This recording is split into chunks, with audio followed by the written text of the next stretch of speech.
Muy buenos días. Buenos días. Muy bien. Pues ante todo, muchas gracias por su interés en este tema extraordinario y por supuesto, muchas gracias también a Cristian Obando, quien, bueno, viene desde Chile y a varias actividades aquí, pues nos ha permitido que lo explotemos académicamente, que aprovechemos su experiencia, sus conocimientos sobre el tema que va a exponer a ustedes. Van a ver que no está nada lejos de nuestra circunstancia. Esto es la cooperación transfronteriza, claro, con una perspectiva chilena, diríamos sudamericana, pero si la transferimos a nuestra realidad, tenemos doble experiencia de cooperación y problemas muy graves de carácter transfronteriza. La frontera sur, que es precisamente entre países sur-sur, como se dice, y la frontera nuestra del norte, con todo lo que ustedes están ya, o todos nosotros estamos ahorita dándole seguimiento con los asuntos del Tratado de Libre Comercio y toda la política del nuevo gobierno de Estados Unidos, que, bueno, no voy a entrar en ningún detalle, ese es otro tema. Les decía, sin duda hay muchos elementos en común que podemos aprender, que ustedes como internacionalistas o compañeros de otras carreras de economía, de estudios políticos, encontrarán elementos de mucha utilidad. Por supuesto que también en línea nos seguirán los compañeros que están estudiando la maestría en Relaciones Internacionales de los gobiernos locales, gobiernos y actores locales, y bueno, también se está grabando, se está transmitiendo en vivo con esta tecnología que ya estamos aprovechando lo más eficientemente posible.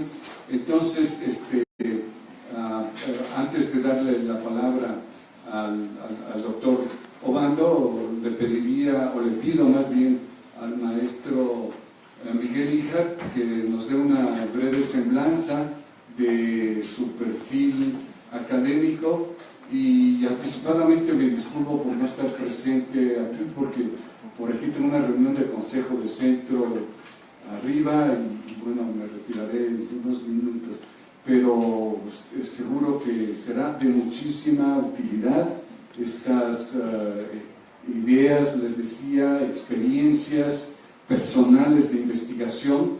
En términos metodológicos será sin duda también muy interesante, y una circunstancia de cooperación transfronteriza entre Chile y otros países vecinos del norte de Chile. Bueno, seguimos, al contrario, gracias. Bueno, pues el doctor Cristian Obando Santana es licenciado en Ciencias Políticas y Gestión Pública y Administración Pública por la Universidad Central de Chile. Tiene un magíster en Ciencias Sociales por la Universidad Arturo Prat. Es máster en Relaciones Internacionales por la Universidad Internacional de Andalucía. Máster en Estudios Internacionales por la Universidad del País Vasco y doctor en Estudios Internacionales por esta misma casa de estudios. Sus áreas de investigación son la teoría de las relaciones internacionales, las relaciones Chile-Bolivia y la inserción internacional de las regiones.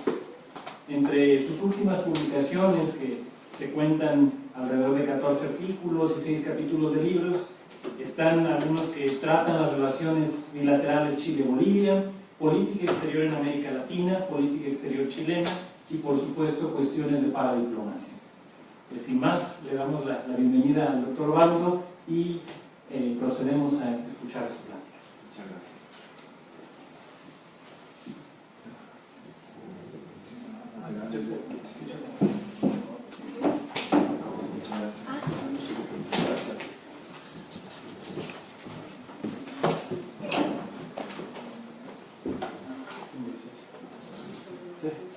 Perdón, se me olvidó decir que muchísimas gracias al doctor Refredi, quien, bueno, ha sido el contacto, son colegas en la Universidad del País Vasco, y ha sido, pues, diríamos, el factor en muchos sentidos de carácter organizativo de que el doctor Obando esté aquí con nosotros. Una disculpa por no haberlo mencionado, pero honor a quien honor merece, y él tiene mucho honor en lo que sucede el día de hoy.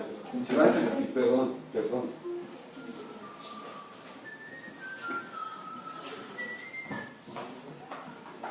Bueno, muchas gracias por esta oportunidad que me brinda la Universidad de Guadalajara, el Centro Universitario de Ciencias Sociales y Humanidades, para compartir con ustedes estas reflexiones, que, como decía el doctor, vienen de mis investigaciones y de mi tesis doctoral, que está muy vinculada a las relaciones internacionales a nivel subnacional, ¿ya? Que es un tema que nos convoca a mí y al doctor Refredi, ¿no? Por tanto, en esta exposición, lo que yo quiero presentarles es las relaciones internacionales del cono sur de América, particularmente Chile y Perú-Bolivia, desde una dimensión subnacional, subregional. Es decir, fundamentalmente voy a problematizar cómo se insertan internacionalmente los gobiernos regionales, la sociedad civil, y particularmente en un ámbito que denominamos fronterizo o transfronterizo, ¿no? Entonces, en primer lugar, voy a hablar de Chile y su frontera para situarnos geográficamente en torno a este debate, ¿no? Que tiene una particularidad en que enseguida voy a profundizar. Enseguida, algunas premisas teóricas para situarnos dentro del debate de la teoría de las relaciones internacionales, cómo se inscriben los actores regionales y dentro de ellos los de frontera, ¿no? Que tienen algunos elementos interesantes a destacar. Finalmente, cómo estudiamos las relaciones transfronterizas desde la ciencia social, ¿no? Vamos a aproximarnos al lente teórico de las ciencias sociales de una manera multidisciplinaria, la geografía crítica, la antropología, la ciencia política, ¿no? Tratar de que de una manera interdisciplinaria se conjuguen para poder entender estos fenómenos dentro de la frontera. Y finalmente voy a relatar experiencias concretas de cooperación transfronteriza en esta que denominamos triple frontera norte, porque en ella confluyen, como se puede ver en el mapa, tres países: Chile, Perú y Bolivia, ¿no? ¿Cuál es la particularidad de la dinámica de la política vecinal, de la política exterior entre estos tres países? El primer elemento que hay que tener en cuenta son las consecuencias políticas y territoriales de la denominada Guerra del Pacífico, ¿no? Más algunos la deben conocer, pero muy breve, ¿no? Un enfrentamiento bélico en 1879 hasta 1883, que dentro de sus consecuencias implicó la anexión territorial de la siguiente, por favor. La anexión territorial, como dice, ¿no?, del norte de Chile, perdón, del sur del Perú, que es esto, ¿no? Arica, la región de Arica pasó a ser chilena en 1929 y Bolivia perdió la salida al mar, ¿no? Entonces, este territorio tiene esta particularidad, ¿no? Es decir, es un territorio donde hubo una anexión territorial, ¿ya? Y eso significó una aprehensión de parte del Estado chileno para resguardar la soberanía de estos territorios. Eso por un lado, ¿no? Una presión del Estado chileno por preservar estos territorios anexados con política exterior, geopolítica, defensiva y con procesos de chilenización, es decir, de que la población debía adoptar la nacionalidad chilena, ¿no?, de manera compulsiva, ¿no? Y en segundo lugar, el otro elemento interesante es rescatar los antecedentes históricos de esta vinculación transfronteriza, ¿no?, de estos vínculos circulares entre sociedades regionales de los 3 países que padecieron esta guerra. Estamos hablando de sociedades precolombinas, sociedades coloniales y republicanas, ¿no? Porque desde la historiografía podemos detectar una serie de antecedentes de vínculos transfronterizos preestatales, ¿no? Entonces, esos son los 2 elementos claves a tener en cuenta, ¿no? Como dinámicas contradictorias. Por un lado, la presión de los estados nacionales por preservar sus territorios anexados, con aprensiones hacia las fronteras contiguas. Imagínense, estamos hablando, y todavía esto persiste, ¿no? Chile ha sido demandado en el Tribunal de La Haya por ambos países, lo que ha significado reavivar históricamente esta pugna. En la mentalidad de la sociedad de los 3 países todavía está presente, ¿no?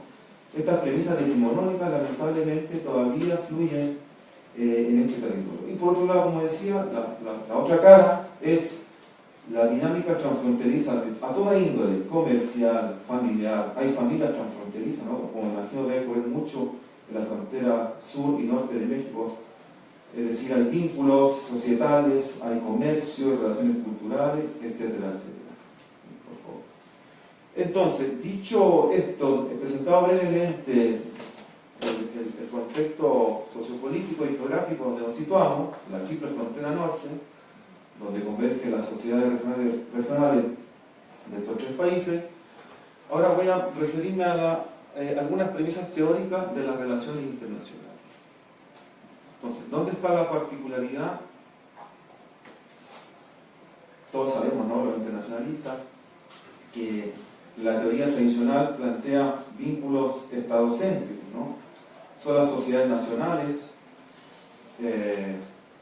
dirigidas por las capitales, quienes ordenan el contenido de la política exterior.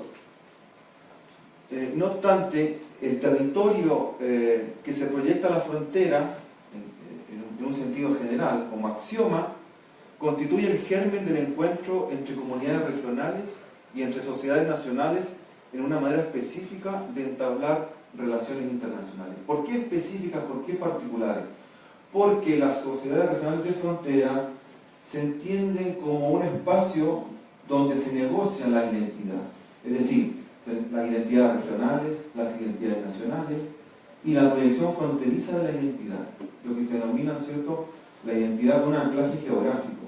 Yo soy en la medida que nací y habité un territorio. Hay una vinculación doble, ¿no? Una mutua vinculación entre el espacio y el agente. ¿Sí? Agente y territorio se construyen mutuamente desde la geografía, ¿no? Pues ese es el elemento particular de las relaciones transfronterizas, ¿no? Ese habitar que constituye una identidad particular, ¿cierto? Lo podemos denominar en este caso una identidad nortina, identidad tarapaqueña, una identidad uruguaya. Somos chilenos, somos tarapaqueños, somos nortinos. Me imagino que ustedes igual, ¿no? Son de Guadalajara, son mexicanos, son del norte. Es decir, ahí hay una serie de elementos identitarios. Pero desde la geografía lo que prevalece es la identidad local, ¿ya? Y eso, en la teoría tradicional de las relaciones internacionales, es un elemento que está dado, que no se problematiza, ¿no? Partimos de un supuesto, las identidades nacionales, ¿no? Las relaciones son entre chilenos y peruanos, entre americanos y norteamericanos, ¿no? Entonces, ese elemento es el que se cuestiona. Otro elemento interesante que da contenido a las identidades locales transfronterizas es que padecen los mismos sufrimientos, de alguna manera, ¿no? Entonces, aquí en esta región, ¿qué destacamos? El abandono de sus capitales, porque son estados extremadamente centralizados. Si hay algo que caracteriza al cono sur de América Latina es la cultura centralista. Viene de la colonia, ¿no?, de la reforma borbónica. Por ejemplo, nosotros todavía tenemos las denominadas intendencias, que son los gobiernos regionales. Todavía son designados, ¿no? No podemos elegir a nuestra autoridad regional. El intendente es un mandatado del presidente que se instala en estas regiones periféricas para controlar, ¿cierto?, la política de esta sociedad. Ese es un elemento. Entonces, estas 3 ciudades que convergen, Tacna en Perú, Oruro y La Paz en Bolivia, Arica e Iquique, como decía el mapa recién visto, padecen el abandono de sus capitales. Y ese abandono es un motor de vinculación transfronteriza. Porque ellos dicen, la única forma de expectativas de futuro, de desarrollo, es acercándonos y prescindiendo de alguna manera de nuestras capitales. Lo que hay que tener en cuenta, de ninguna manera, que está muy de moda, ¿no?, lo que está ocurriendo en España respecto a Cataluña, ¿sí? Estas regiones no tienen un ánimo secesionista, ni un ánimo de separatista, ni mucho menos, pero sí tienen un sentimiento negativo hacia las capitales, ¿no? Y nosotros en nuestras investigaciones lo que hemos detectado que ese sentimiento ha sido el motor de las relaciones paradiplomáticas, es decir, las relaciones que emprenden los actores locales, en vista a un desarrollo transfronterizo. Hay una serie de experiencias que, cuando veamos los ejemplos, dan cuenta de esta dinámica, ¿no? Entonces, la condición de periferia es el elemento clave. La siguiente. Las franjas fronterizas como problema de investigación. Entonces, como decía, como dice el sociólogo mexicano, no sé si usted lo conoce, Gilberto Jiménez, una franja fronteriza es un espacio de amplitud variable donde las sociedades allende la frontera negocian su identidad. Yo lo mencioné, pero lo recalco, ¿no? Ese es el elemento clave de las regiones transfronterizas como objeto de investigación. Esa es la particularidad. Cuando nos situamos en una frontera como franja, como espacio, es distinta a los vínculos sociales que, por ejemplo, se dictaminan desde las capitales. Ese es el elemento clave. Entonces, la paradiplomacia, haciendo una generalización desde la teoría de las relaciones internacionales, podemos decir que surge desde tres fenómenos. El primero, consecuencia de la globalización, de la interdependencia y la cooperación. Ahí tenemos los típicos autores internacionalistas, Kiogen, Knight, ustedes los deben conocer, ¿no? Entonces, la paradiplomacia es eso, ¿no? El aumento de los vínculos por el comercio internacional, por las comunicaciones, obliga a los estados a adecuarse y permitir que las regiones profundicen ese vínculo. En el fondo es la realidad se impone, ¿no? La realidad de el libre comercio, la realidad de interdependencia, etc. La segunda entrada o vertiente para entender los fenómenos paradiplomáticos son los ajustes de los marcos institucionales de diversas formas de Estado, sobre todo desde la federalista, ¿no? Estados Unidos, México, Canadá. Hoy tenemos a Ivo Duchacek, que en la década de los 80 empieza a hablar de las corrientes neofederalistas, ¿no? Que explican el vínculo entre las regiones en tanto actores paradiplomáticos a partir de estos ajustes institucionales. Y la tercera vertiente, que es la que más me interesa a mí, que es la que yo profundizo, que se denomina una vertiente crítica, que se inscribiría dentro del cuarto debate de las relaciones internacionales, es decir, el debate más crítico que se cuestiona las premisas de las relaciones internacionales, la que dice que la premisa de que el Estado es el actor único, la premisa de la idea de anarquía y soberanía, ¿no? Y que se replantea estas categorías a partir de hacer una revisión histórica, hacer una reinterpretación genealógica de la historia, para encontrar otras formas de entendimiento de los países que han sido silenciadas por las doctrinas más oficiales, ¿no? Más afines al poder, ¿no? Y estas plantean, hay que repasar históricamente y revalorizar el activismo político de algunos grupos sociales. Por ejemplo, el indigenismo latinoamericano, que en la década de 90, ¿cierto?, resurge en todo el continente, bueno, ustedes conocen muchos ejemplos, ¿no? Chiapas, Bolivia, el norte de Chile, etc. Mucho el indigenismo latinoamericano como un actor internacional nuevo, ¿no? Los municipios rurales, etc. Ese es el tema, ¿no? Los nuevos actores que se revalorizan desde el pasado. Es una reactualización del pasado que no ha sido considerado por la historiografía diplomática tradicional, ¿no? Esa es la otra entrada. La siguiente. O sea, ahora, ¿cómo vamos por el tiempo? ¿Sí? ¿Me quedan 20 minutos? Sí. Ya. Entonces, ¿cómo estudiar las relaciones transfronterizas desde la ciencia social? Entonces, hay que cuestionarse algunos dogmas básicos. El primero, considerar el territorio de las fronteras como entidades absolutas, totalmente soberanas, seguras e inmutables, ¿no? Un dogma clásico de las relaciones internacionales, ¿no? De los estados nacionales como entes coherentes, territorio, soberanía, nación. Entonces, hay que problematizar esta categoría, esta coherencia entre territorio, soberanía y nación, al punto que se habla de soberanías perforadas, ¿ah? Es decir, la presencia de diferentes instancias de autoridad pública en donde la tradicional soberanía del Estado se ve progresivamente disminuida por diversos poderes. Es decir, hay actores que cruzan esta soberanía, ¿no? Que cuestionan esta soberanía. Y ahí están los actores paradigmáticos, ¿no? Pero hay que calibrar la intensidad de este fenómeno. No en todo el orden tiene la misma intensidad. Hay países donde hay mayores perforadores, como la Unión Europea, y hay países donde hay menos perforadores, como América Latina, donde todavía somos estados unitarios, cultura centralista, como decía. Entonces eso de alguna manera inhibe, pero lo que no significa que no existan estos perforadores de la soberanía, o actores locales que cuestionan el monopolio de la acción internacional del Estado, ¿no? Dentro de la región. Por lo tanto, el territorio y la frontera no siempre coinciden, ¿no? Hay otras formas de territorialidad, otras formas de apropiarse del espacio, que son los actores locales, que tienen la característica de apropiarse de un espacio transfronterizo, ¿no? De manera simbólica, ¿no? No es que cuestionen la línea divisoria entre dos sociedades, ¿sí? Pero sí la cuestionan de manera simbólica en la medida que sus expectativas de futuro están ahí, en la frontera, ¿no? Entonces, la concepción interestatal para combatir el narcotráfico, proteger el medio ambiente, la cooperación ciudadana e intermunicipal transfronteriza en distintos ámbitos, ponen a prueba la estabilidad de la soberanía a través de estos perforadores, ¿no? La siguiente. La segunda, la tendencia a aceptar el Estado-Nación y sus fronteras como límite, como un elemento dado, ¿cierto? Esta limitación territorial confina el estudio de los procesos sociales a las fronteras políticas y geográficas. La idea de que las fronteras son fijas, ¿cierto?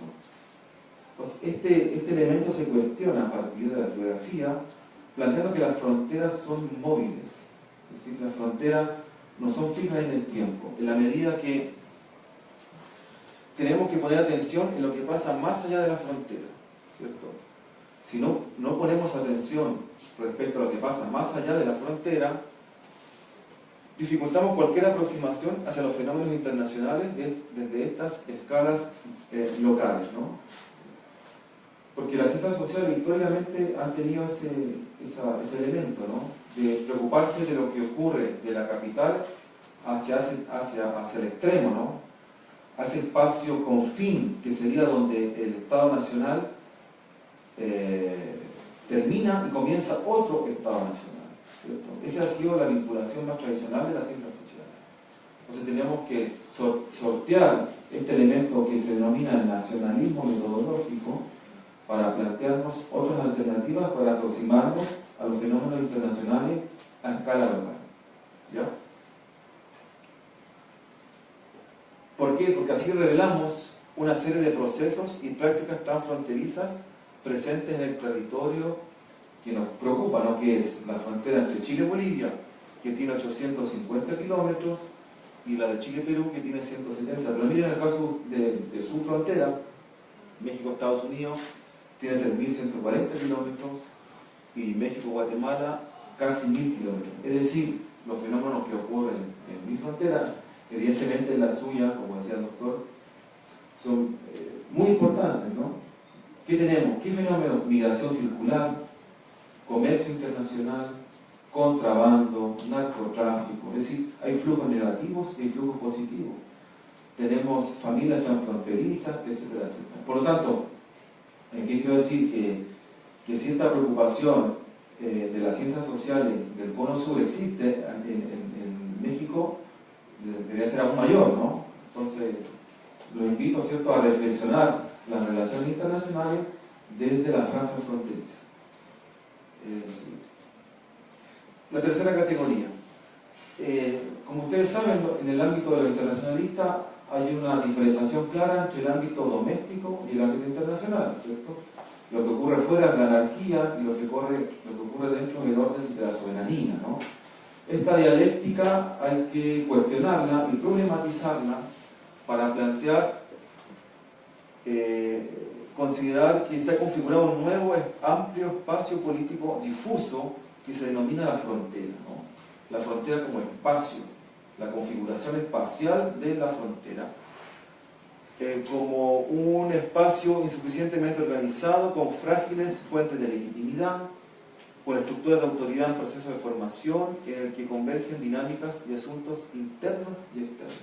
Es decir, hay que romper con esta idea de lo doméstico y lo internacional, al punto que hay un neologismo para denominar estos fenómenos y se llama, ¿no?, lo interméstico, ¿cierto?, donde confluye lo doméstico y lo internacional. Y ese espacio interméstico es el espacio fronterizo, ¿no?, donde ninguna autoridad por sí sola puede gobernar la frontera. No puede gobernar la frontera, no puede gobernar la frontera ni la autoridad mexicana ni la autoridad norteamericana, ¿no? Tienen que converger y cooperar para gestionar lo que ocurre en esta franja fronteriza, ¿no? Ese es el tercer elemento, la co-gobernanza de la frontera, ¿no?, donde confluyen actores locales, regionales, nacionales, inclusive internacionales, ¿no?, lo que se denomina la gobernanza multinivel, ¿no? Esta gobernanza es la que ocurre en la frontera. Entonces, así es. Y el último elemento, ¿no?, el deterioro de la centralidad del Estado. Los Estados no pueden desinteresarse de lo que les preocupa a los ciudadanos, lo que implica no siempre podrán seguir la política que consideran idónea, es decir, idónea al interés nacional. Ya no se puede hablar de interés nacional como esta entelequia, ¿no?, como el interés de quién, ¿cierto? La idea de que el interés nacional es el interés de todo. No es así. Hay intereses locales, intereses regionales, a veces en pugna y a veces en colaboración con los intereses de las capitales, ¿no?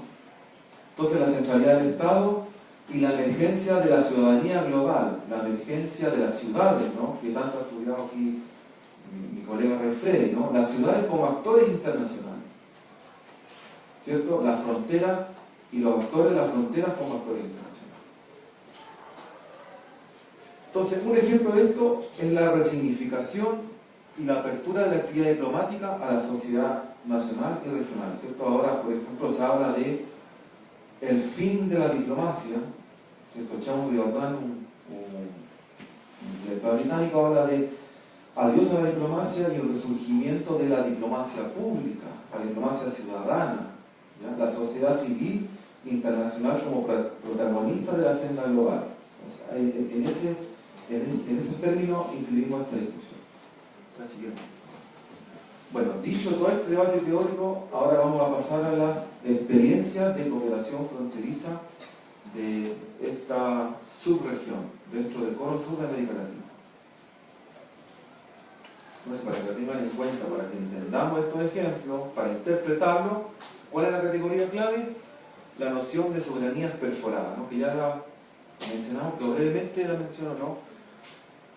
Parte importante de la perforación de la soberanía remite a los actores subnacionales, que emanan de las regiones, de las ciudades y de sectores específicos de la administración del Estado, en su esfuerzo por internacionalizarse y encontrar un lugar activo en el proceso globalizador.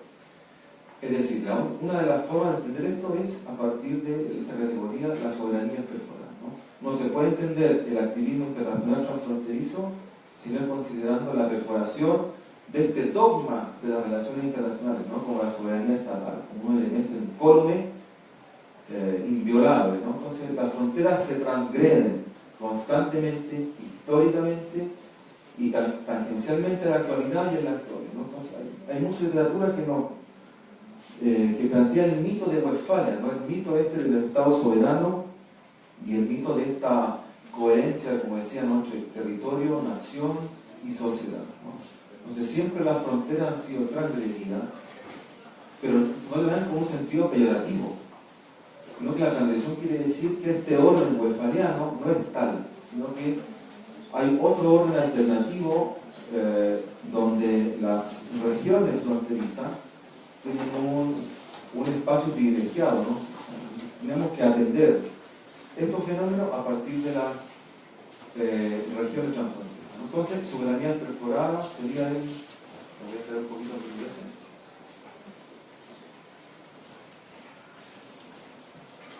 Bueno, insisto, ¿no?, cuando hablamos de transgresión, véalo en un sentido no privativo, sino que en un sentido de que hay otras formas, otros órdenes, otras formas de entender las relaciones internacionales distintas a las relaciones estadocéntricas o donde solamente gobiernan los organismos internacionales.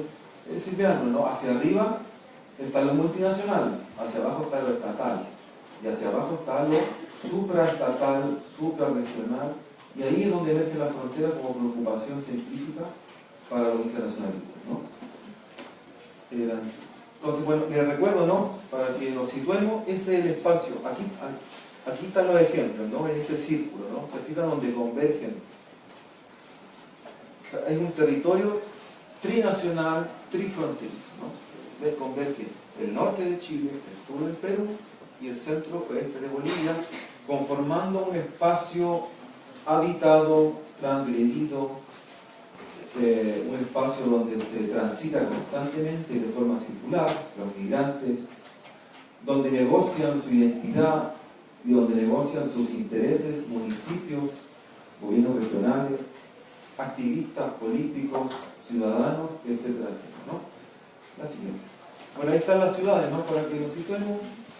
De Bolivia sería Oruro y La Paz, con su vínculo histórico con con Arica y Iquique, y en el caso de Perú, Tacna, Moquegua con Arica, ¿no? Ahí estarían las ciudades donde vamos a exponer algunos ejemplos, ¿no? ¿Estamos bien? Sí, ya.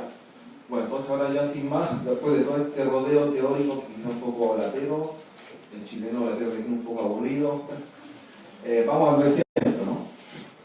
Bueno, primer ejemplo, Alianza Estratégica Aymara Sin Fronteras, ¿no? ¿Quiénes son los aymaras? Son las etnias originarias de Sudamérica, del mundo andino, de Perú, Bolivia, norte de Chile, norte argentino, fundamentalmente eso, ¿no?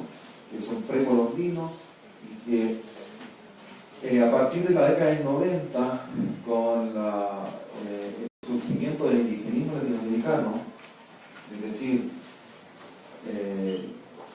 la reivindicación del mundo indígena como un actor político fundamental y la reivindicación de su pasado, de la reactualización de su pasado, a partir de la adquisición de nuevos derechos políticos y culturales, ¿no? El derecho a la diferencia, el derecho a que las minorías, mal expresadas minorías étnicas, tengan un rol protagónico de la sociedad. Entonces, de esta perspectiva surge la denominada Alianza Estratégica Aymara Sin Fronteras, ¿no? Como ustedes ven ahí, son asociaciones de municipios rurales indígenas, municipios de frontera, municipios que habitan la frontera y que padecen los mismos problemas. ¿Cuáles son esos problemas? La migración, es decir, cada vez más la población migra, ¿no? Del mundo rural al mundo urbano, ¿no? Por falta de expectativa, los bajos índices de indicadores de desarrollo, problemas de abastecimiento de materias primas, etcétera, etcétera. Si bien tienen un comercio internacional, es un comercio que no está dentro de los trazados, por ejemplo, de los corredores internacionales, ¿no? De los corredores que unen, por ejemplo, el Pacífico con el Atlántico. Sino están en los grandes circuitos comerciales propios del neoliberalismo, ¿no? Son circuitos acotados. Entonces, en ese contexto, la siguiente, por favor, esta alianza reúne a 56 municipios en el año 2001 a través de la colaboración del Banco Interamericano de Desarrollo, del Banco Mundial, de organismos estatales como el Ministerio del Interior, a través de la Subsecretaría de Desarrollo de los 3 países, y también organismos de pensamiento como el Centro de Estudios de Política Internacional de Italia, el CESPI. Es decir, se reúnen actores a distintas escalas, a escala internacional, a escala nacional y a escala local, para tratar de completar este proyecto de integración, ¿cierto? Entonces, ¿qué es lo que busca esta organización del municipio? Busca otorgar fuerza al movimiento indígena, haciendo resurgir una organización que tiene un pasado milenario que es necesario reivindicar. Siguiente, por favor. ¿Y qué es lo que reivindican? su desarrollo trifronterizo, a través de la exportación, por ejemplo, de sus confecciones, a través de incentivar el turismo que se denomina de intereses especiales, por ejemplo, lo que se llama el camino del Inca, las rutas prehispánicas del incanato, del imperio Inca, ¿sí? Es decir, reactualizar y reivindicar este pasado en términos de comercio internacional, de turismo, de desarrollo local, ¿cierto? A través de financiamiento de organismos internacionales, ¿no? Y también surge, como decía, ¿no?, en el contexto de la revalorización democrática de los actores propios de la acción pública local, ¿no? Es decir, dentro de los procesos de democratización del continente. ¿Y qué tiene como elemento particular? La referencia al territorio andino, ¿no?, el territorio que mostrábamos en este mapita, y busca fortalecer el desarrollo transfronterizo a través de métodos de marketing o place branding territorial, ¿no? Que esto no es decir que es un tema que maneja muy bien el profesor Ray Freddy Lara, ¿no?, que es que se tiene que mostrar al mundo esta particularidad geográfica, ¿no? Somos una etnia originaria que se abre al mundo con su particularidad, reivindica un territorio, un espacio común donde convergen tres países, ¿no? La siguiente.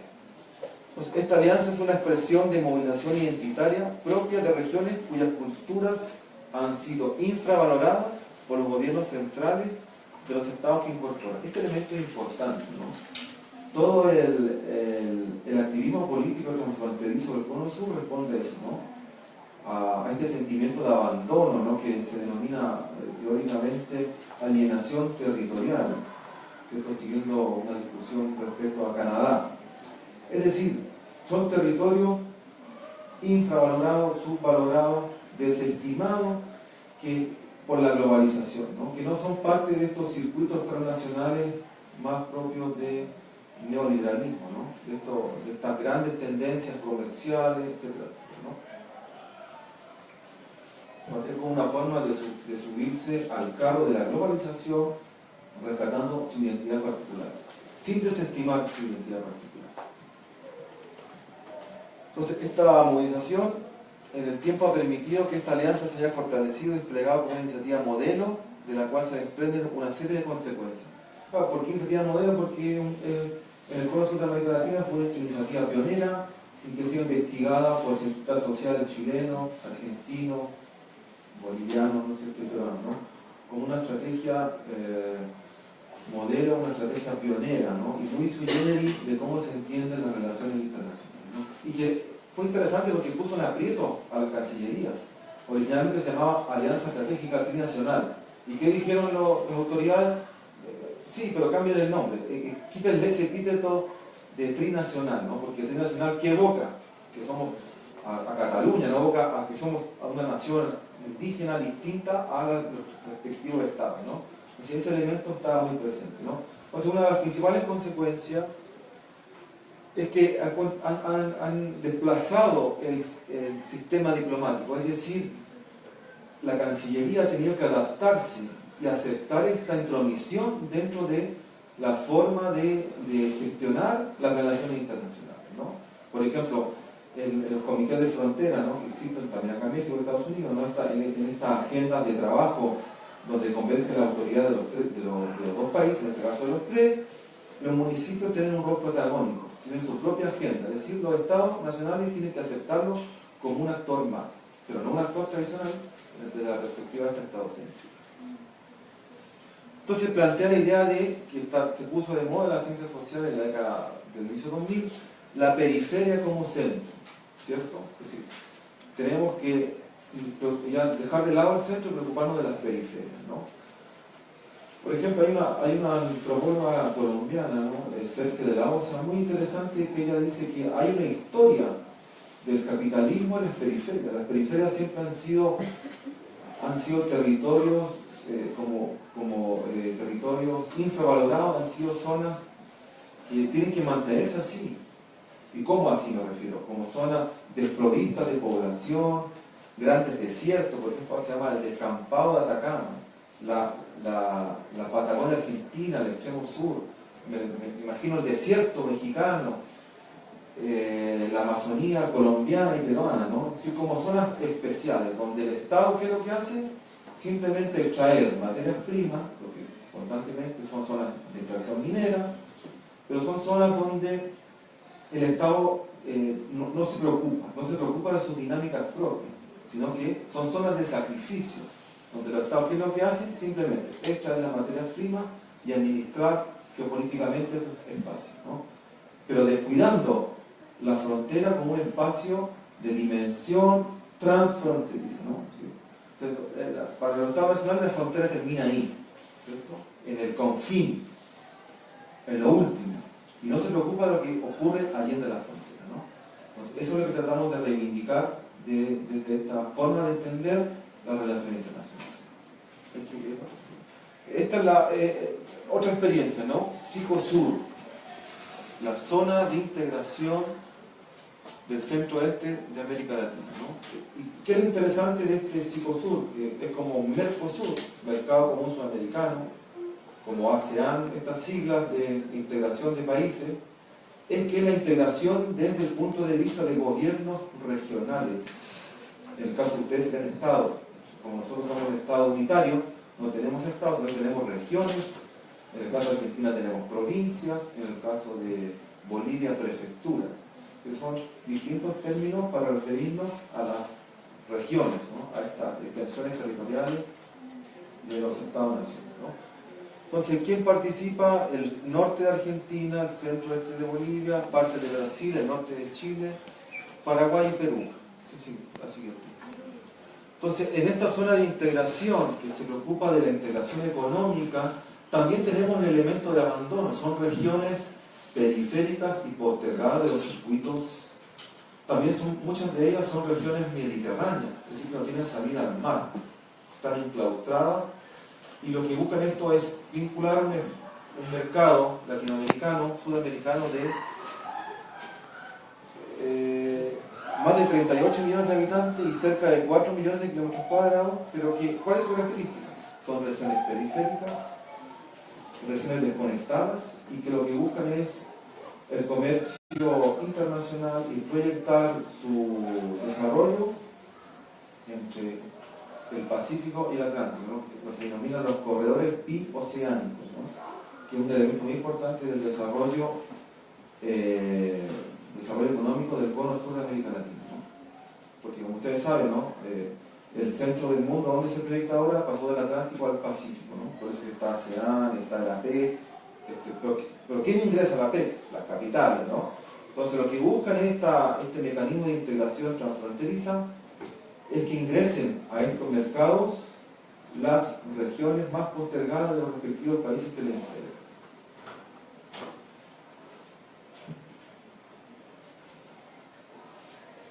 Bien, la siguiente.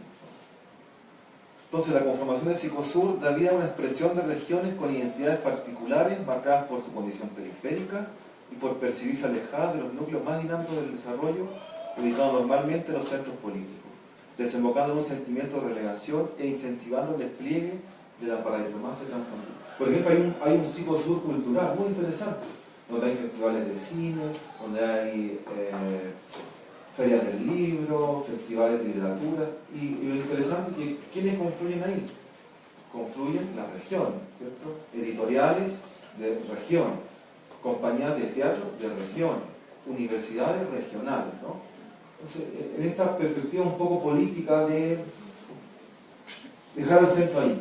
El centro va a seguir operando, pero nosotros vamos a vincularnos al mundo desde la región, ¿no? Esa es la lógica de esta dinámica. A ver. Bueno, y finalmente, pasa a la conclusión. Sí. Sí. Bueno, y el anterior, por favor. Bueno, quería terminar con esto, ¿no? Que el segundo congreso de ciudades fronterizas se realizó en Tacna, ¿no? Tacna, Perú, este año, ¿no? Donde convergieron municipios de México, Guatemala, Chile, toda Sudamérica, toda América Latina, donde la preocupación era esa, ¿no? El desarrollo de las zonas fronterizas, ¿no? Entonces, interesante destacar esta iniciativa, ¿no? Porque da cuenta de que las regiones fronterizas son tanto una preocupación académica como una preocupación política y ciudadana. Bueno, pues, finalmente, y cierro con esto, ¿no? Las fronteras como campo de estudio han llegado para quedarse, pese a las simultáneas aperturas y cierres de las mismas en todo orden. Claro, porque ahora lo que hemos, en la década del 90, ¿no? O sea, con Quinicho más, nos hablaba del fin de las fronteras y el despliegue, que cada vez las fronteras van a ser más abiertas, ¿no? Y hemos visto que cada vez han crecido más muros, ¿no? Muros materiales y muros simbólicos, muros étnicos, en todo el mundo, ¿no? La migración compulsiva de África subsahariana a Europa, la política doctrina de Trump hacia México, la frontera con el narcotráfico en Sudamérica. No obstante eso, no perdemos el norte, ¿no? Entonces hay actualmente un proceso dual, ¿cierto?, de apertura y cierre simultáneo de las fronteras, ¿no? Pero nuestra preocupación como académicos es seguir bregando, ¿no?, por el desarrollo de la frontera como un espacio político y como un espacio académico de interés, ¿cierto? Entonces ustedes tienen dos fronteras extensas, ricas en experiencias sociales de esta índole, así que los invito a su reflexión. Muchas gracias.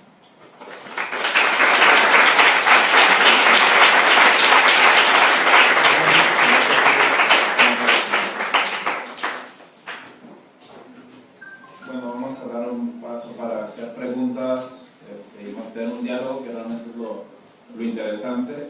Y bueno, nada más, a veces cuando uno escucha de Chile, ¿no?, y siempre sabemos de que es una de las grandes economías de América Latina, ¿no? Pero pues, ¿alguien sabía sobre esta realidad que hay, ¿no? O sea, sobre Iquique, Tarapacá, ¿no? Entonces, piensen que a veces la construcción del Estado-Nación ya queda muy limitado, ¿no? En la parte no solo teórico-metodológica, ya queda, es muy limitado de las relaciones internacionales, ¿no? Un poco lo que tratamos nosotros de plantear es ya no ser tan mainstream, ¿no? O sea, todos ustedes que llegan hasta constructivismo, felicidades por ustedes, pero eso es muy mainstream ya, ¿no? Realismo, idealismo, constructivismo, transnacionalismo, ya, eso es old fashion. Lo nuevo, y eso es un poco lo que tratamos un poco los que empezamos a investigar la paradiplomacia, que luego nos empezamos a adaptar, que también el término paradiplomacia ya es mainstream, ¿no? Pero ya empezamos a realizar teorías diferentes, ¿no? Desde la teoría decolonial, la teoría crítica, ¿no?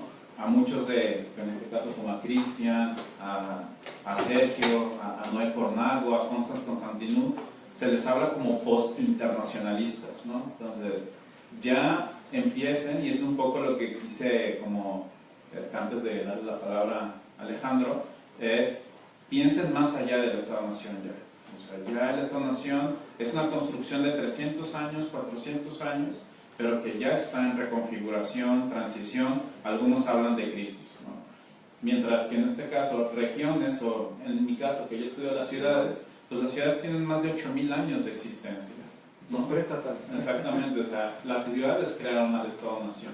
Entonces, aquí lo importante es que, pues, sí, bonito México, Chile, ¿no?, Estados Unidos, ¿no?, Japón, pero empiecen a buscar y analizar toda la cuestión de otro tipo de relaciones internacionales que ya no tendrían que ser, hasta la misma palabra relaciones internacionales ya no es la correcta para poder identificar esto, ¿no?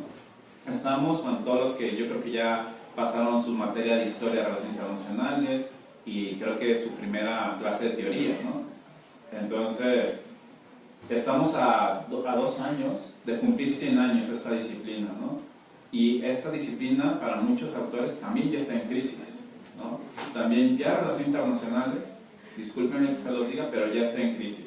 Entonces ya es una disciplina que tarde o temprano va a desaparecer como la conocemos, ¿no? Entonces aquí lo interesante es qué están haciendo ustedes o qué van a hacer ustedes para pensar más allá del Estado-Nación o de la frontera que conocen, ¿no? Entonces ya les dejé el instruction, ¿no? Entonces bueno, ahorita Alejandro va a moderar la plática, ¿no? diálogo de estas nuevas realidades a las que nos estamos enfrentando como disciplina, pues ahora procederemos a dar espacio a las preguntas que tengan ustedes para el doctor Cristian. Entonces les pediremos que levanten su mano, por favor, y quienes deseen participar y vayan dando sus preguntas, por favor. Así que no tengan miedo, ustedes preguntan, les contestará.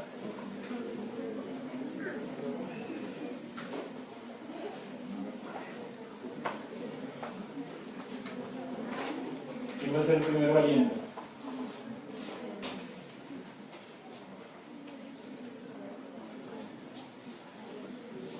Somos mainstreams entonces.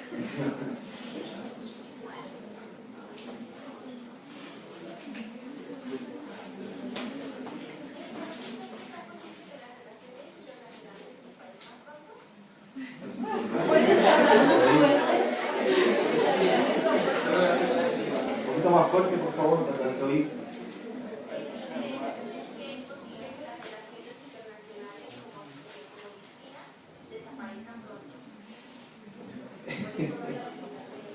Bueno, como decía Ray, no creo que desaparezcan, pero sí tienen que dar cuenta de nuevos fenómenos. Es decir, como toda teoría tenemos lentes de aproximación, pero estos lentes van a terminar no viendo lo que está ocurriendo. De hecho, ya no están viendo lo que ocurre, ¿no? Es decir, hay nuevos lentes de aproximación para nuevos fenómenos que están ocurriendo, ¿no?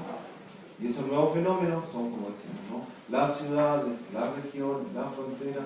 Entonces, más que desaparecer, lo que están haciendo, están reconfigurándose y surgiendo nuevos debates, lo que se denomina nuevas comunidades epistémicas, es decir, grupos de académicos, de investigadores, que están concentrándose en publicar, en investigar y en enseñar desde estas nuevas aproximaciones, ¿no? Entonces, lo que hay es hay un debate interparadigmático, un debate entre estas distintas corrientes. Por eso yo hablo del cuarto debate, ¿no?, que es el último debate, quizás estaremos entrando en un quinto, ¿no? ¿Y qué es lo que hacen estos debates? Problematizar las cuestiones ontológicas. ¿Qué entendemos por realidad internacional? ¿Qué es la realidad? ¿Es solo una realidad material? ¿Una realidad vista desde las capitales? ¿Desde los organismos oficiales? ¿O es una realidad donde hay elementos materiales, elementos irracionales, donde hay otros actores que reivindican otras lecturas, ¿cierto?, como las regiones, como las ciudades? Entonces, más que desaparición, hay un debate teórico muy potente que se ve en revistas científicas, que se ve en posgrados como este, ¿no? O sea, esta idea de magíster en actores locales. Es decir, eso es muy pionero, ¿no? Porque es decir, estamos enfocados, poniendo nuestra atención ya no en el Estado, sino que en la sociedad civil, en los gobiernos locales. Entonces, más que, yo diría que estamos en una suerte de crisis y en un debate cada vez más fluido, en el que, más que demonizar al adversario teórico, en buen sentido al adversario, ¿no?, es decir, el otro que tiene otra lectura distinta a la mía, hay que promover el diálogo interparadigmático, ¿no? El diálogo, y eso tiene un componente geográfico, ¿cierto? Nosotros somos profesores del Cono Sur, estamos dialogando con profesores de América Central y América del Norte, mexicanos, ¿no? Abrirnos a nuevas realidades. Ya no solo estudios comparativos, no se trata de comparar la frontera norte mexicana, la frontera sur mexicana con la frontera, sino que hacer un diálogo teórico para recoger nuevas situaciones y nuevas dinámicas. Por eso insisto, más que la disciplina esté en una fase final, está en una fase de la formación de una nueva identidad. Y esa nueva identidad tiene un debate teórico, tiene un debate geográfico, hay escuelas nuevas, escuelas en ciernes. Entonces, eso es lo interesante, ¿no? Buscar nuevas aproximaciones a esta nueva realidad. Todas estas organizaciones de integración regional fueron creadas bajo un marco legal de los estados que participan, o sea, no de los estados, sino como de las regiones de los estados que participan. Y si es así, ¿qué opina como el estado, o sea, el gobierno, acerca de estas integraciones? En el caso de los ejemplos que mostré, Sí, de sí, Chicosur. sí, claro, con un poco de sorna, un poco de displicencia, sí, está bien, financiémosle sus proyectos, pero no son prioridad. No son prioridad. Este es un tema muy interesante en Chile. Ustedes saben, yo les conté, Chile ha sido demandado en el Tribunal de la Haya por dos países, por Bolivia y Perú. Somos el alumno, como el alumno que nadie quiere en el curso, ¿cierto? Mal visto, porque no nos integramos con la región, ¿cierto? Tenemos tratado de libre comercio con todo el mundo, nos acercamos a Asia, nos acercamos a América del Norte, a Europa, pero no estamos comprometidos con la región. ¿Y eso a qué ha llevado? A una crítica interna. ¿Y qué es lo que se dice? Una de las formas de poder integrarnos en la región, me refiero en el continente, es desde lo local. Por lo tanto, hay un replanteamiento de esa mirada un poco displicente hacia la región. Como yo decía, ¿no? Las regiones periféricas como que no se consideran. O sea, nos financian los proyectos, pero siempre está el Estado ahí encima, ¿no? El Estado está supervigilando cómo actúan estos actores, pero cada vez más se abren a esta nueva dinámica. Y ese es un desafío, como te decía, para que nos miren mejor como país dentro de un continente que está un poco fracturado, ¿no? Por un lado está Chile, Perú, Colombia y México, ¿no? Que somos más cercanos a las corrientes neoliberales, que nos abrimos al Asia-Pacífico, la APEC, la Alianza del Pacífico, y por otro lado está otra mirada un poco más reformista, si ustedes quieren, de la izquierda latinoamericana, que está un poquito en crisis, ¿no? Donde está Evo Morales, donde está Chávez, está, ahora no recuerdo, el presidente de Nicaragua, está el ALBA, Alternativa Latinoamericana de la Integración. Entonces, estamos como está dividida, ¿cierto?, la región, está una suerte de crisis de la integración latinoamericana, ¿no? Por un lado está esta alternativa más hacia el libre comercio, el Asia-Pacífico, y por otro lado está esta integración latinoamericana más estadocéntrica, pero que de alguna manera está en crisis, ¿no? Lo que está pasando en Venezuela, algunos intentos por perpetuarse en el poder a través de referéndums, etcétera, etcétera. Entonces, en este escenario, las regiones surgen como una alternativa para destrabar lo que está ocurriendo en el continente, ¿no? Por lo tanto, cada vez más, y ahí termino tu pregunta, mi respuesta, es que los estados han pasado como a desestimar un poco y a aceptar de mala manera esto, a promover la integración entre las regiones como una salida a estas relaciones un poco complejas entre los estados de América Latina. ¿Existe alguna crisis de identidad nacional dentro de estas ciudades en la frontera? ¿Y es posible que eso haya pues dado pie a todos estos, a la creación de estos organismos o esta forma de cooperación? Sí, hay una suerte de crisis, pero en ningún caso a la manera secesionista, ¿no? Que es lo que se llama la protodiplomacia, ¿no? Que ustedes tuvieron un profesor catalán, ¿no? Hace un poco tiempo acá, que seguramente les había contado más. Es decir, estos estados lo que buscan es, tienen una identidad distintiva con el Estado central, con el gobierno central, pero en ningún caso buscan la separación. Pero esa identidad regional es la que se reivindica, ¿no? Como los aymaras sin fronteras, ¿no? Y la buscan reivindicar porque es la única forma de salir de este status quo, es la única forma de salir de este rezago, ¿cierto? Es la única forma de entrar en esta dinámica de la globalización. Claro, tampoco hay que caer, que nos ocurre mucho a lo académico, ¿no? En el pensar a partir del deseo, ¿no? Es decir, es lo que me gustaría que fuera. ¿Sabes? Si yo me considero regionalista, yo estoy en el País Vasco, una universidad hiperregionalista, entonces tampoco hay que caer en eso, como en eso de que reflexionar a partir de lo que me gustaría que fuera, ¿no? Entonces hay que ser un poco cauto y ver que estas dinámicas tampoco son la panacea, ¿sabes? Es decir, son importantes, son nuevas, pero también tienen su reparo. ¿Y cuáles son sus reparos? Por ejemplo, muchas veces no hay rendición de cuentas, no se sabe muy bien dónde se va el dinero, típico de América Latina, ¿no? Entonces ahí tenemos ese tipo de elementos, ¿no? Pues, de hecho, esta estrategia de Sin Fronteras concluyó. El Banco Mundial no le renovó el crédito. ¿Por qué? Razones ahora. Entonces, sí, hay crisis, pero cada vez más los estados están tolerando estas intromisiones en América del Sur. Pues, insisto, América del Sur, eso es lo que tiene, ¿no? Hay una cultura centralista que me imagino que acá en México debe ser distinto, ¿no? Ustedes son un estado federal, pero también tienen sus reparos, ¿no? Me imagino que hay muchas regiones, muchos estados dentro de México que padecen esto, ¿no? Será más hacia la frontera sur, me imagino, o con Estados Unidos también. Yo creo que esto es un fenómeno mundial, ¿no? Eso, gracias. Tenemos un comentario atrás y luego... Bueno, lo invito a que nos preste a su consejo como colega de a qué autores debemos acercarnos para conocer un poco más sobre las aproximaciones teóricas de vanguardia de los debates contemporáneos de las relaciones internacionales, para dejar de ser mainstream, vaya. Bueno, aquí el profesor Ray Freire puede dar un listado. Hay un libro, ¿no?, del profesor, estamos hablando, Santa Cruz, ¿no? Sí, Arturo Santa Cruz, que es muy interesante, el constructivismo de las relaciones internacionales.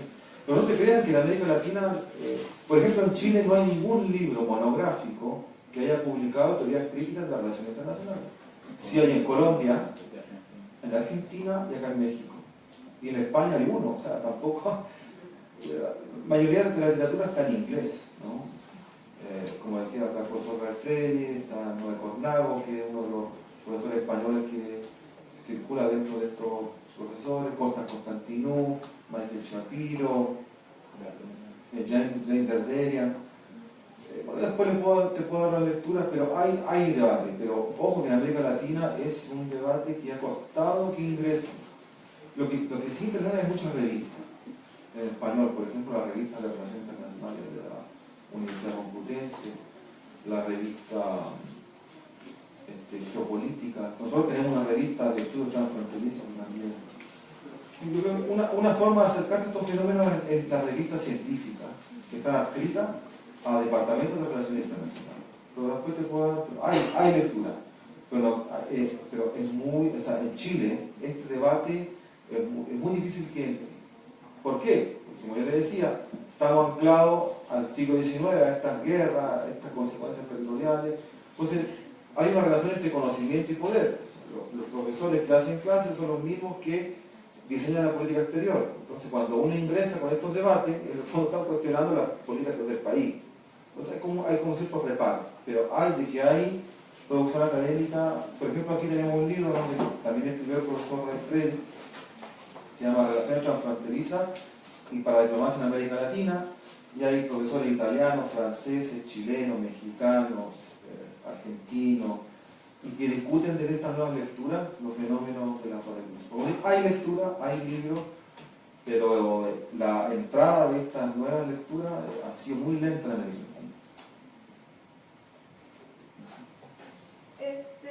¿Cree que la integración del regionalismo sería más fácil, por ejemplo, en América Latina? Porque tenemos una identidad diferente, por ejemplo, a Europa, que en comparación a Europa. ¿Tú dices América Latina en general? Ajá, en general, como nuestra integración regionalmente, como en la cooperación transfronteriza y en las organizaciones que usted mencionó, en comparación a como se ha estado viendo en Europa. Sí, es que Europa tiene la particularidad que tiene todo un mecanismo institucional para la integración fronteriza, ¿no?, que se llama la Europa de las euroregiones, que viene de la década del 70. Entonces tienen un dinamismo y tienen presupuesto, tienen mucho dinero para esto, ¿no? Es decir, imagínense que la Unión Europea le financia a Portugal un trazado de una carretera hacia España. Eso en América Latina es difícil. O sea, yo me imagino que nosotros le financiemos una obra pública a Bolivia, sería como muy complejo, ¿no? Entonces, por ese lado no tenemos esa institucionalidad tan compleja, aunque sí existe la Comunidad Andina de Naciones, lo que se denomina las zonas de integración fronteriza. Pero lamentablemente Chile no forma parte de la Comunidad Andina de Naciones como miembro pleno, somos miembros asociados, por lo tanto no estamos en estas zonas de integración fronteriza. Entonces en América Latina hay mecanismos de integración que consideran lo transfronterizo, como es el caso de las Mercosur y el Mercosur y la Comunidad Andina. No tenemos esos mecanismos institucionales, valga la redundancia, institucionalizados, ¿no? Tenemos como mecanismos ad hoc que funcionan bien un tiempo, que no perduran sistemáticamente, que se ven rotos porque a un país cambia, por ejemplo Venezuela, ¿cierto? Que Venezuela estaba la Comunidad Andina, después se pasó a Mercosur. No obstante ello, sí tenemos, como dices tú, tenemos una identidad, ¿cierto? Una identidad sudamericana, una identidad consureña, y eso es un elemento interesante y que le da densidad a las posibilidades de la cooperación transfronteriza. Entonces es como sí y no. O sea, no porque no tenemos los mecanismos que sí tiene Europa. En Europa se habla de gobernanza multinivel. O sea, de una manera, porque tienen mucha experiencia, ya más de 30 años con las famosas euroregiones. En América del Sur hay intentos, hay ensayos emulando esta integración europea, pero los resultados son más marginales. Pero en el caso de Chile, ni siquiera estamos integrados. O sea, nuestra integración es más informal, ¿cierto? No tan institucionalizada. Aquí, si me permiten agregar, creo que también una problemática en estos dos procesos de integración diferentes es que la integración europea responde a dinámicas históricas muy peculiares que son resultado de la Segunda Guerra Mundial. Entonces, eso obviamente ha propiciado que el proceso de integración en Europa sea muy diferente de aquí de América Latina, que quizás en muchas ocasiones ha estado motivado por este sentido de identidad común, de la hermandad latinoamericana, de estos valores comunes, tanto culturales como políticos, cosa que, por ejemplo, en Europa, pues bueno, cada país, cada Estado-nación con sus propias peculiaridades es distinto, pero estas dinámicas históricas que tienen que ver más con ciertos eventos es lo que también ha propiciado esa integración, incluso a veces forzosa en muchas dinámicas de Europa, y que también ya está viendo sus propias consecuencias, especialmente a raíz de la crisis del 2009. Sí, claro, el mito fundacional de la institución europea, la guerra, o sea, poner al servicio de la paz las materias primas de la guerra. No es que nosotros nos falta una guerra para integrarnos, pero es distinto, como dice el profesor, la dinámica histórica es distinta, ¿no? Pero claro, Europa se vio forzada, dada la debacle, dado el genocidio, imagínense lo que fue en Europa, a integrarse, ¿no? Como la única salida para que no hubiese guerra, ¿no? Una tercera guerra mundial. ¿Alguna otra pregunta?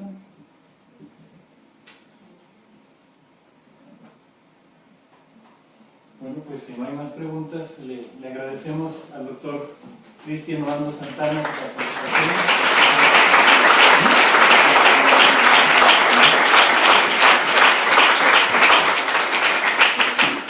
Y en nombre del Departamento de Estudios Internacionales le otorgamos una constancia por la impartición de esta conferencia sobre cooperación transfronteriza.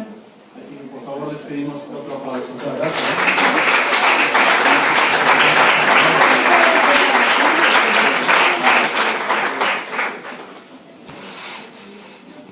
Bueno, muchas gracias, y cualquier cosa pueden correo electrónico, cualquier profesor Lara se pueden contactar. Gracias.